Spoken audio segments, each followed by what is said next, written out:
Hey folks, this is Ray Bessette. I'm with new client Jodi here. This is her 7th training session with me.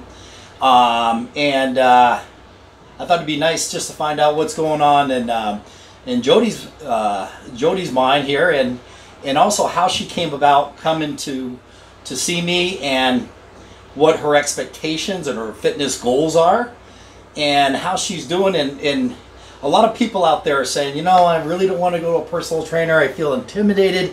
I don't want to go to a gym. They're going to look at me and stare me down, and I'm just not going to fit in. And well, we're in a private setting, so you know, I have my own office here at Raw Gym in the Tomball, Cypress and Spring area, and so we have private conversations here in the office. And anyway, so how is it so far? It's been amazing. I've loved it, every minute of it. Love the gym.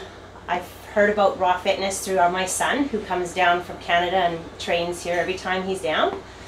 And he saw Ray and thought, Mom, I think Ray would be a good fit for you. So I came in with like a dog with a tail between its legs, and came in, and that was the first hurdle. Right. Got through it. Well, first you called me then. Yeah, I called you first, and we had a chat on the phone, and came in 2 days later, and no looking back. Well, great. So was it everything you thought? I mean, when you first, I know I talked to you on the phone, a lot of people, they say, oh my God, well, why is he asking me these questions about, you know, I'm not your typical trainer that would just say, yeah, come on in and let's start lifting weights or doing things like that. It was very different, not what I expected, in a good way. I think every day I'm in here, I'm learning something new. Okay. It's not just about getting healthy, it's about what we eat. And basically a lifestyle. Totally. And yeah, it's something that doesn't happen overnight. Right. I've learned. Right. But I think if you practice it every day, you're on the right path. Exactly. Practice makes perfect. Also, one of the first questions I asked Jodi when she calls up, so what'd you eat today? You know, one of those things. And she's probably saying, why is he asking me these questions? So I like to start from the inside out. And in doing so, you know, you can't really help the outside until you know what's going on the inside. And so, you know, a lot of people fear that if they go to a personal trainer, that they're going to have to change their whole life around. And you know, I like my pizza, I like my wine or beer or whatever it is. How's that working out? Hold you accountable for sure. Right. I'll share my first picture that I sent to Ray, and it was a pork chop. By the way, wait a minute, wait. Let's go back for a second. This is the way I do nutrition. Is I try not to reinvent the wheel here, because there's really no need for it. Sometimes, you know, somebody's eating pretty well. I mean, you're definitely not in the obese category. You're not, you know, so you're doing things well. I'm just trying to clean things up. And the easiest way to do that is not hand you a sheet of paper and say, hey, Jodi, here's your new diet. Right. There's many questions. So I had Jodi just take pictures of, you know, a couple times a day of what she's eating. Anyway, so go ahead. So what happened? So my first picture was one pork chop with a salad and corn on the cob. So what's wrong with that? I didn't think anything. Okay. But when I came in, he says, okay, what is this? I said, it's corn on the cob. He goes, do you know what nutrients do you get out of corn on the cob? I said, well, it's a vegetable. He goes, no, actually, it's not. You're eating plastic in a roundabout way. There's no value in that at all. So I could continue to eat it, but I chose not to. He doesn't tell me what to eat. You're just being accountable for what you're putting in your mouth. And I need that. I've learned a lot. Another one was a banana. I didn't know what I like with Ray is I send a picture, and so that morning it was my Marigold bar, my coffee, a glass of water, my supplements, and a banana. And he'll either give you a thumbs up or we'll chat later. Well, that morning I got, we'll chat later. I knew it was the damn banana. Right. And it's not that bananas are, well, actually they're the most adulterated or genetically modified organism that you can get. It also has a lot of sugar. And at this point, you know, Jodi's goal is to reduce her fat, weight, and maintain or even gain muscle, because muscle, fat burns in the muscle cell. So it'd be crazy. Most people just reduce calories, and when you reduce calories, you also reduce the ability to produce muscle or lose muscle in the process. And since fat burns in the muscle cell, of course, we want to preserve as much muscle as possible. So we want to do the weight training. How's the weight training going, by the way? Love it. Absolutely love it. Some days I leave here, I can't walk, but I love it. I love it. It's been great. And that's the other thing is too, is that I have, people of all of ages, sizes, and a lot of people are very reluctant to come in because they think that they're either too old or they've got knee problems, shoulder problems. I work with all types of people like that. Here's one of my clients right here. She's 74 years old. These are people who've been with me for over 12 years. I got a guy who's 86 years old, looks like this. And there's another guy. They walked through the door just like Jodi did. Just gave me a call, and I asked him a few questions. Come on in. We get on a bioimpedance scale, which nobody likes to have that first initial, oh my God, this is what I weigh.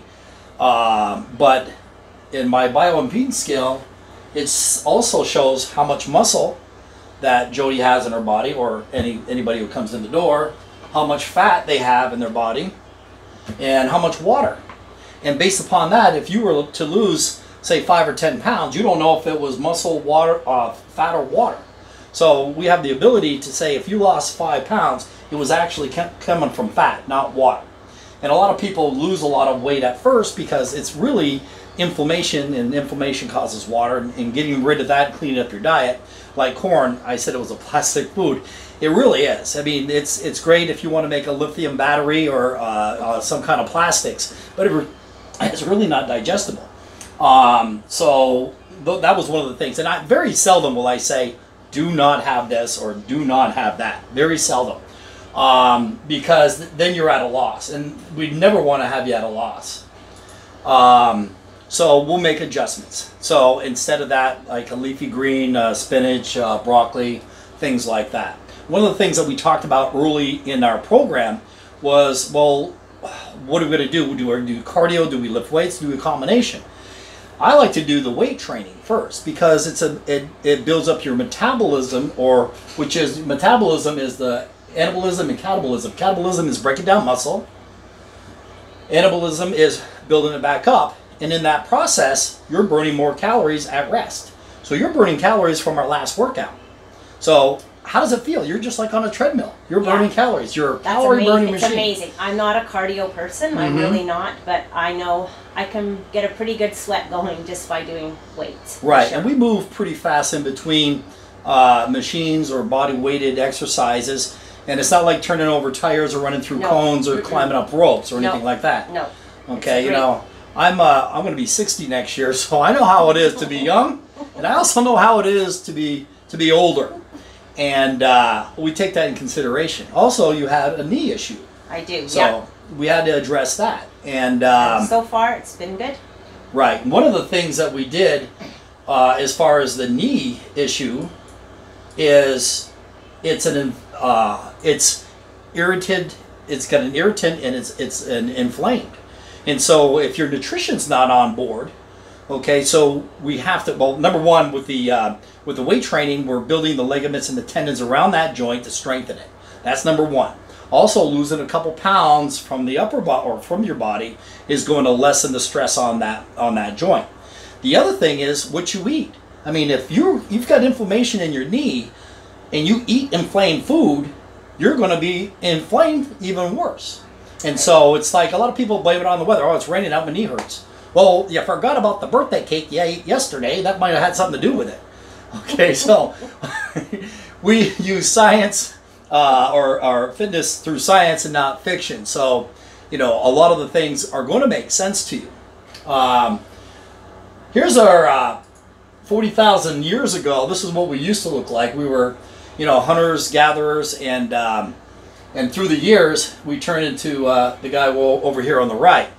And So what we do is we reprogram your brain, because I got a lot of people that ask me, what do I eat? I just don't know what to eat. Well, let's think about what we ate 40,000 years ago in the existence of modern men and women. We were hunters and gatherers. So what should we eat?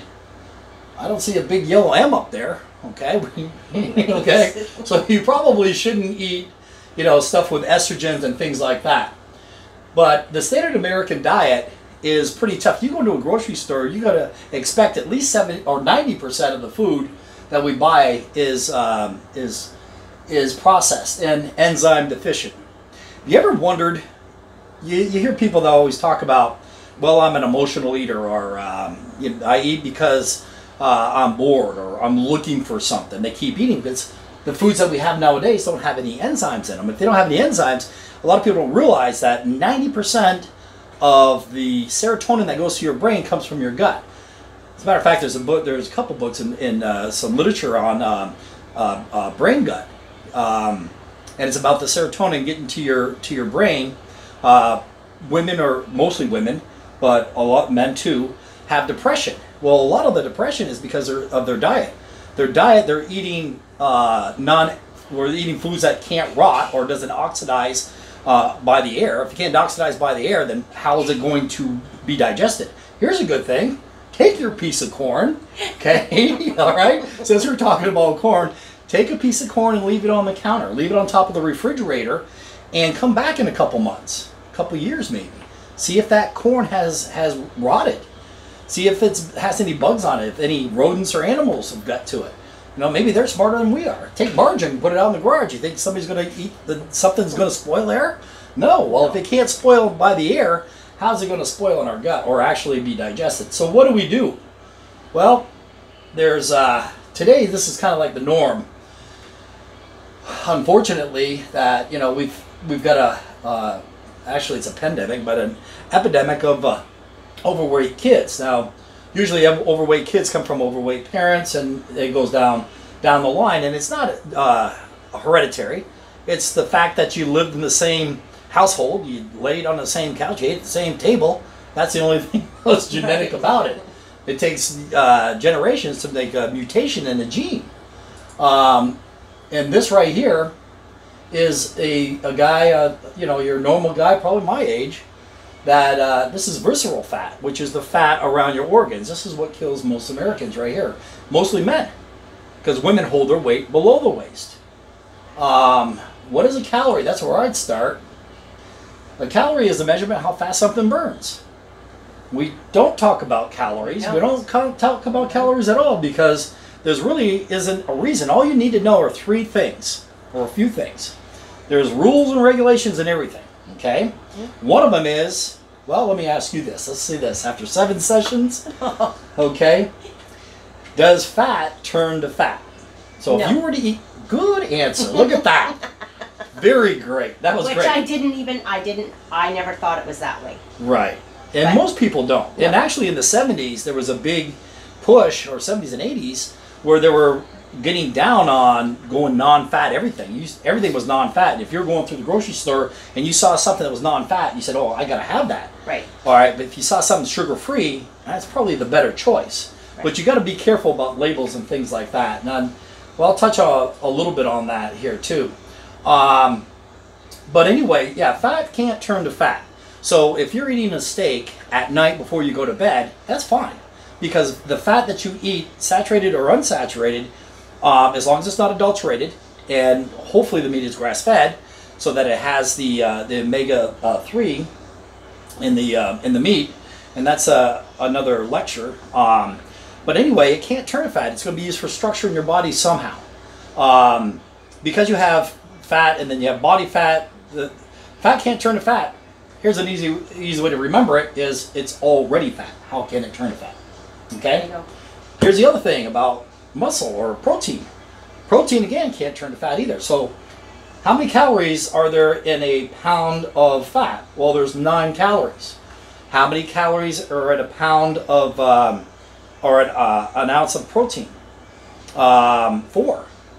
How about carbohydrates? 4 calories too again. Okay, how about alcohol? 7 calories. Okay, so it looks like there's more calories in fat than there is in protein. So why wouldn't I would eat carbohydrates, right? Well, no, because carbohydrates are sugar. And sugar is the only thing that can turn to fat. Now, I'm talking about fat, saturated, unsaturated, polyunsaturated, not trans fat. Okay, trans fat is a adulterated substance. Here's a good one right here. Look in your different conditions here. Type 2, most of the diseases or conditions that you see up on the screen here are caused from toxicity or deficiencies. All right, and that's one of the things that we work on through food and through supplements to clean up your diet. And one way we do that, one of the things that I discovered that Jodi was taking was fish oil. And it's very seldom, I will just say, just like the corn, okay, these are no-brainers on my side. It's very seldom I'll say, you gotta, I'm not gonna say stop that, I'm gonna tell you the science behind the corn, we already know that, okay? Yep. But on fish oil has, in most cases, I actually have a bottle over here from one of my other clients. Fish oil here will have 1,000 milligrams usually. This is 1,200 milligrams of EPA and DHA. Now, those are derivatives of the apparent omega-3 and omega-6. Those our bodies, the DHA and EPA, our bodies make already. So what we're getting in here is a derivative of superphysiological dosages. These turns rancid in our body. Well, number one, fish oil spoils at 70 degrees. So it's already rancid in the bottle right here. As a matter of fact, you smell it, it smells like rotten fish. Well, if it smells like, if you go into a store and you smell fish, I mean, what is that telling you? Yeah, it's already rotting because it's in room temperature, 70 degrees. Now, what happens when it hits your 98.8 body or 98.2 body? Well, it's not, even if we needed this, it still would go rancid. So it's not any good. In fact, it brings your immune system down because all your antioxidants are trying to get rid of the adulterated omega-3 in the fish oil, and so all your antioxidants that should be doing other pollutants are going right towards this, the superficial physiology dosages. Okay, so anyway, we got rid of this. So what did we do to fix it? We substituted. And again, that's what we do, is we always substitute. We don't just take it away because we don't ever want you to be at a loss. Now we have the apparent omega-3 and the apparent omega-6. And those our bodies need. Like I mentioned before, the DHA and EPA are non-essential. Our body makes it as it's needed. Now, the parent is essential. Our bodies don't make this. We have to get it from food. Now, in order to get it from food, we'd have to get it from, like, omega-6 would come from coconut oil, evening primrose oil, pumpkin seed oil, things like that. The parent omega-3 would come from cows that actually ate grass, or plants, or fish that ate seaweed. Now, it's hard to go shop into the store to find a plant, an animal that ate a plant. Now they're fed genetically modified food and corn and wheat or whatever they feed them nowadays. So we're not getting that oxygen. And that, by the way, these X10 Life fatty acids, or I should say parent omega oils, are oxygen magnets. They actually give oxygen to the cell membrane. And this, how do you feel after stopping the fish oil and getting on these guys? I have more energy for sure. Sleep better at night. I feel just so much better. It's amazing. I stand by these guys, and I've been taking these for at least 7 years now, and you know, I don't remember last time I was sick. So anyway, so again, your body makes the DHA and EPA as needed in your body.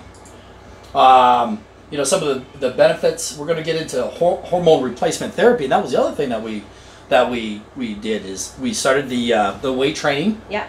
And that is to build your muscle, to help lose fat, to burn calories when you're not working out. So you're really working out 368 days a week. I mean, 368 hours a week, even in those 3 hours, Monday, Wednesday, Friday, that we're working out. Because in the days that you're recovering from our workouts, you're burning more calories. So that covered our the biomechanics, the nutrition we just talked about. Again, just taking pictures and sending them to me, and me giving you a thumbs up, or we're going to talk next session. And so it's a diet development that we start replacing things. So things were really transparent. They just kind of just develop. Then all of a sudden you start eating better, feeling better, and then it just snowballs. The next thing that we did was a blood test. We wanted to find out where Jodi was on paper to see what's going on with her hormones. The benefits of hormone replacement is your energy, your cardiovascular protection, improves your sleep, building and repairs muscle, because women need testosterone too, which repairs and builds muscle. A lot of times women, their estrogen levels will stay the same, but their progesterone, which opposes estrogen, starts to drop off a little bit. You become estrogen dominant. And if you're estrogen dominant, which most ladies in their 40s, I see them out there in the gym, they're estrogen dominant, they're missing that progesterone to oppose, and their testosterone levels are down. Okay, so things are really kind of mixed up. Whether you're post-menopausal or perimenopausal, all those stages in your life are going to mean something as far as the way you look. Also increases libido, and your brain starts thinking. I've got, like I said, an 86-year-old, an 83-year-old, and a 74-year-old lady that they're sharper than a tack. They're cognizant. They're my 86-year-old guy owns and operates 3 companies, and he's been with me for a while. So what do? We go ahead and do a blood test. On this comprehensive blood test, we check things like a normal doctor would do, your cholesterol, your liver function, kidney function, but also your C-reactive protein. That's a marker for inflammation. There goes that word again, inflammation. Inflammation is the #1 cause of disease. Remember, I showed you that slide of all those diseases about toxicity and deficiencies. It's going to be one or the other most of the time. If you have a condition and the doctor goes ahead and gives you a medication, all that medication is going to do is relieve you of the symptoms of that issue, but never fix the problem. Okay, I'm here to fix the problem. Okay, so, and a lot of time, and most doctors, I don't know of too many, automatically do a C-reactive protein, the marker for inflammation I was just talking about, because the insurance companies won't cover it. They won't cover it. They'll cover vaccines though, because if that's not, wait a minute, now vaccines are supposed to prevent you from getting the flu, right? Well, inflammation is preventing you from getting other diseases. I don't know why that's not covered. Well, a lot of times, even if a person, or the standard American we'll call them, even if they know they have an issue and they have to change their lifestyle, they may not do it. And the insurance companies don't feel it's worth doing preventive health care. I call it sick care, because what they're doing is sick care, what I'm doing is health care. So they just don't do it. But here we do it. It's all cash too, so we don't have to worry about the insurance companies. So we also look for insulin levels. How important is insulin? Ask your doctor. They'll probably just stare at you. What does insulin do? That's what you need to know. It makes things grow. Well, it either makes muscle grow or it makes fat grow. Your choice. I can tell you how to control it, okay? Because if you're diabetic, and A1C we test for too. If you're diabetic, and that A1C is your glucose over a 3-month period. So I can find out not just in one night where you do a glucose test, which most doctors do on their standard insurance company blood test. They just do the standard, hey, okay, you fast for 10, 12 hours. The next morning you get up, your glucose should be under 99. All right, if it's not, you've been a bad boy or girl. You got to clean up your sugar in your diet, and then we'll pat you on the back and say we'll see you in 6 months. If it's still up again, we may run an A1C. We do it right off the bat. I need to know if you're pre-diabetic, diabetic, or insulin resistant. Those are the 3 things that are going to stop you from getting to your goal. I can guarantee you. You can get on that cardio equipment. You can run from East Coast to West Coast every day and still not lose a pound of fat. Not permanent. You'll lose some muscle. You'll lose some water, but you're not going to permanently lose fat. It's not sustainable. What we do here is sustainable. The other thing that we look at is your estradiol, your progesterone for women, PSA for men, vitamin D. How important is vitamin D? You know, just till lately, you know, most doctors, about 50% of the doctors will test for vitamin D. That's responsible for your immune system. Well, how important is that? I had somebody sick all the time. Well, did you take any vitamin C? No, I don't say that. I start with vitamin D. Vitamin D is what you need. You know, vitamin C is going to help you out too, but it's the vitamin D. So what do? You sign a couple of HIPAA waivers. I go ahead and send a blood test request to Life Extension, who we go through out of Florida. Has been in business for about 60 years. I've been with them for almost 15 years, doing business back and forth with them. We get an order to go to LabCorp, the closest LabCorp to you. It comes back to us like this. And, you know, you're going to have highs and lows. And for an example here, my cholesterol, my HDL, which is high density lipids, which they say is good cholesterol. There isn't such a thing as bad cholesterol or good cholesterol. It's a ratio between the two. And there's other conditions or other factors there too, size, particle size and things like that. That's for another lecture here. But you look at my LDL and you say it's 124. And most doctors would say, oh my God, your total is 214. Well, anything over 200, that doctor is obligated, okay, by the federal, or the Fraud and Deception Association, I think it's called. No, I'm sorry, the FTA, or the insurance company. They have to at least offer you a statin drug. Statin drugs, meaning S-T-A-T-I-N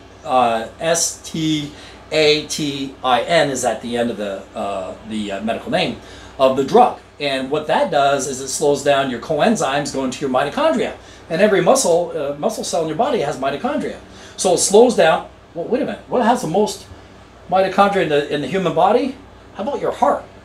Your heart's all muscle. Okay? So what the physicians will do is to make that number look better on your labs, they will give you a statin drug that'll slow down the coenzymes, which is energy to your mitochondria that goes to your muscle, which is like your heart, which is all muscle. So what they're basically doing is slowing down your heart to control your cholesterol. Well, what I would start with is, what does cholesterol do? Well, cholesterol has many jobs, but one of the biggest one is responsible for your hormones. Well, what are we talking about now? Hormones. Okay, so how important are hormones? Anyway, so taking statin drugs, usually if you ever watch a commercial on TV and you see there's a condition and then you have 48 side effects, there's got to be something wrong with that. But don't worry, if you get one of the other side effects, there's another drug for that. All right, well, enough for that. Yes, this could be fun, huh? Okay, the other thing we look at is your vitamin D levels, your A1C, your cortisol. Now, you said that you had a little issue with your thyroid.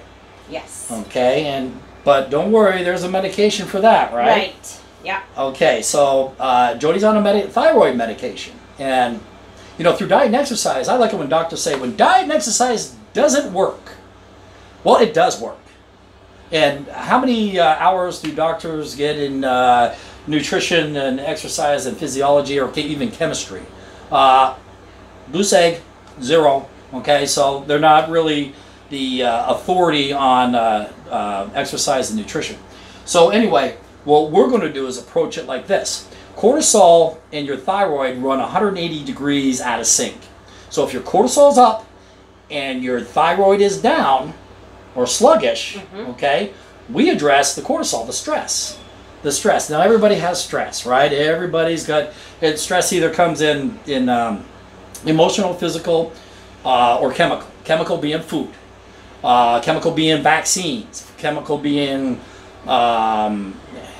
RX drugs. Okay, those are all chemical stressors. So we address that. Physical, can't sleep. Well, now you're starting to sleep pretty good after taking these, right? Absolutely. And exercise. Oh my God, diet and exercise is starting to work already. And then the other factor is emotional. You know, traffic, kids, marriage. You know, those type of things. Those all have stress factors. Now, when you're under stress, all the blood goes away from your gut and goes out to your limbs, just like as if we were prehistoric caveman, you know, running from a saber-toothed tiger. we're in a sympathetic dominant state, meaning that our digestion is poor. So our cholesterol goes up, our blood pressure goes up, and we're in that state all the time. Okay, so by controlling that cortisol, we can bring that thyroid up. Now, thyroid, you've heard of T3 and T4. Well, what does the T stand for? Easy, thyroid. What does the T3 and T4, what does the 3 and the 4 stand for? That's molecules of iodine. So the other thing we would do is look and see what your iodine levels are at. My God, it doesn't seem like it's real hard. So we bring up your iodine levels, okay, and bring down your cortisol. You may not need that medication that causes that sympathetic dominant state that takes all the blood away from your gut and puts you into fight for flight mode. My God, you start feeling like a new woman. So this is how the blood test works, and this is only just one part of it. Now we also look at men for estradiol.